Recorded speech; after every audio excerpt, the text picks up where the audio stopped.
심지어 공자, 맥락, 부처님 같이 훌륭한 성인들이 남긴 말도 안 듣는 우리가 뭐 좀 유명하다고 와서 떠드는데 들을 이유가 있습니까?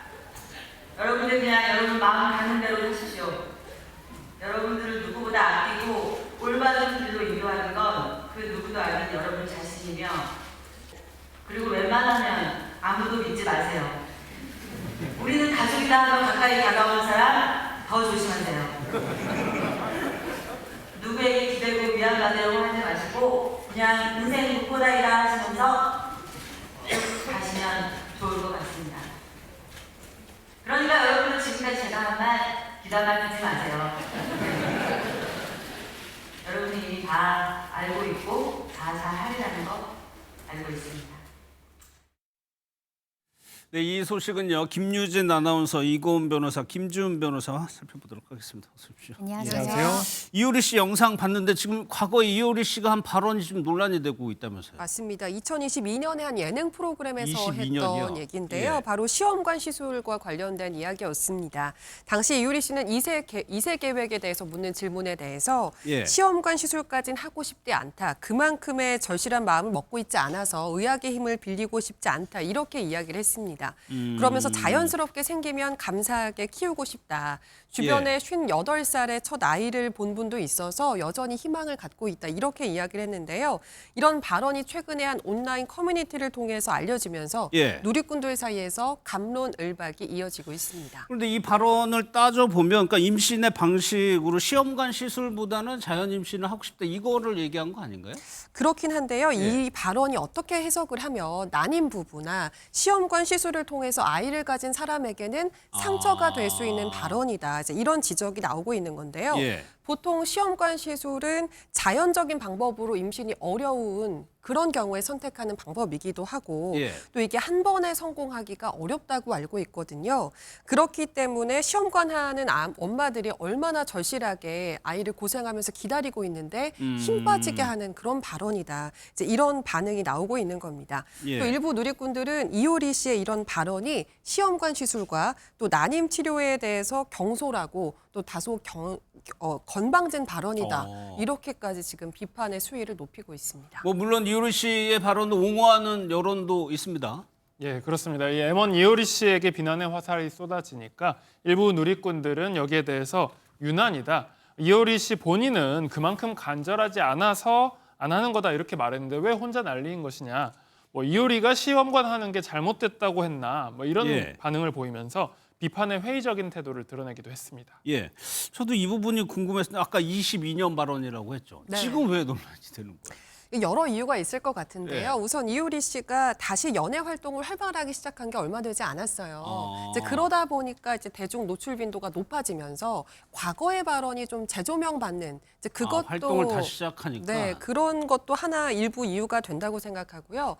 또 시험관 시술에 대해서 대중의 관심도가 그만큼 높아진 것도 이제 이유가 될 수 있겠다는 생각도 해봅니다. 예. 요즘 난임병원에 가면은 뭐 대기 2시간은 기본이라고 얘기가 들려오더라고요. 예. 이제 그만큼 난임 치료를 받고 시험관 시술을 시도하는 부부가 늘고 있다는 얘기가 될 것 같은데 실제로 시험관 시술을 통해서 태어난 출생아 수도 점점 늘고 있는 추세라고 합니다. 예. 2020년에는 전체 출생아의 7% 정도 차지했었는데 23년도에는 11%까지 두 자릿수로 올라왔다는 얘기인 거죠. 예. 이렇게 되면 한 해 출생한 출생아 중에 10명 중에 1명 정도는 시험관 시술을 통해서 태어난 아기가 되는 건데 이제 그러다 보니까 이효리 씨의 이런 발언이 더 큰 관심을 받게 되고 화제가 되는 것 같기도 해요. 실제로 이게 자기 이야기에 해당되는 사람들이 그만큼 늘어난 셈이기도 하니까요. 뭐 난임 치료 등으로 해가지고 출산율이 실제로도 뭐 반등을 했다고 그럽니다. 네, 그렇습니다. 올해 이제 9년 만에 출산율이 반등을 했습니다.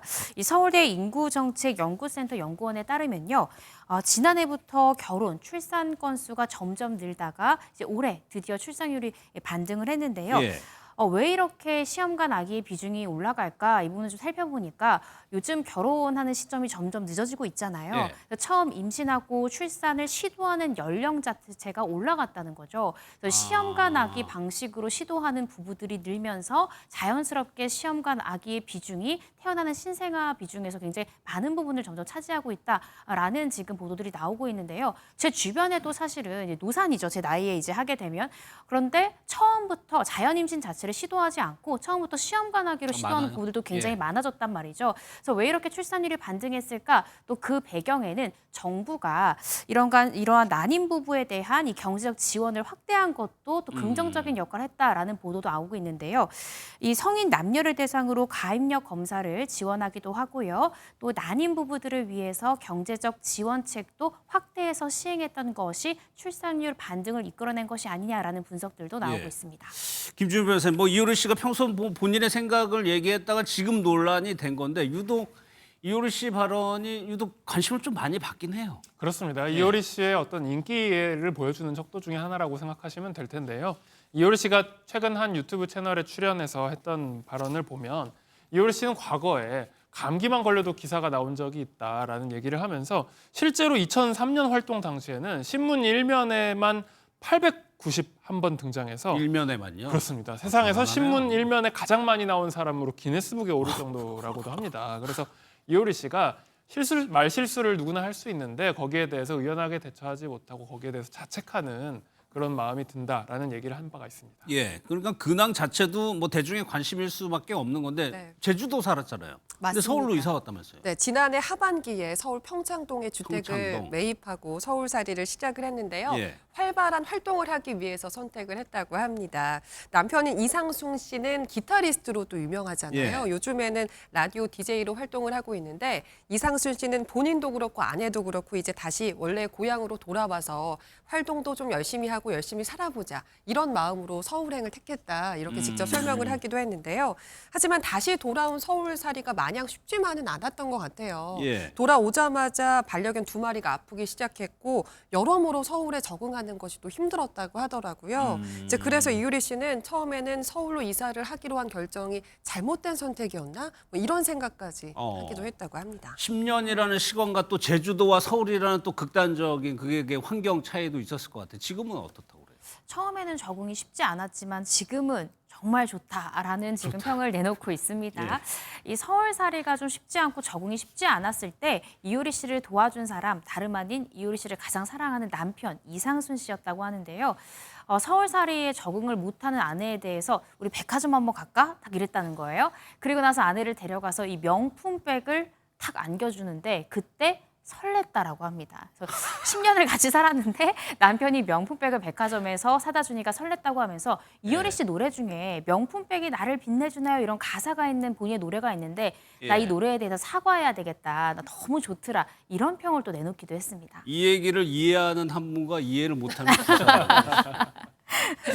그런데 김유진 아나운서 지금 뭐 서울에서 적응을 하는 것 같고 근데 뭐 유튜브에도 이효리 씨가 나오고 그랬어요? 네, 바로 희귀병을 앓고 있는 한 여성의 유튜브 채널이었는데요. 해당 영상을 살펴보면 이 여성과 이유리 씨가 함께한 페스티벌에서 이상순 씨의 무대를 함께 즐기고 있는 그런 장면을 볼 수가 있었습니다.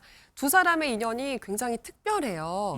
이제 2023년에 우연히 비행기 옆자리에 앉으면서 친해졌다고 하더라고요. 예. 당시 이효리 씨가 이 여성의 투병 생활에 대해서 굉장히 고민을 함께 해주고 상담해주면서 친해졌는데 몇 달 후에 소속사로부터 메일을 받았다는 거예요. 이효리 씨가 어떻게 지내는지 좀 궁금해한다. 이제 근데 그때 이 당시에 여성이 병원에 입원했던 상태였다고 하더라고요.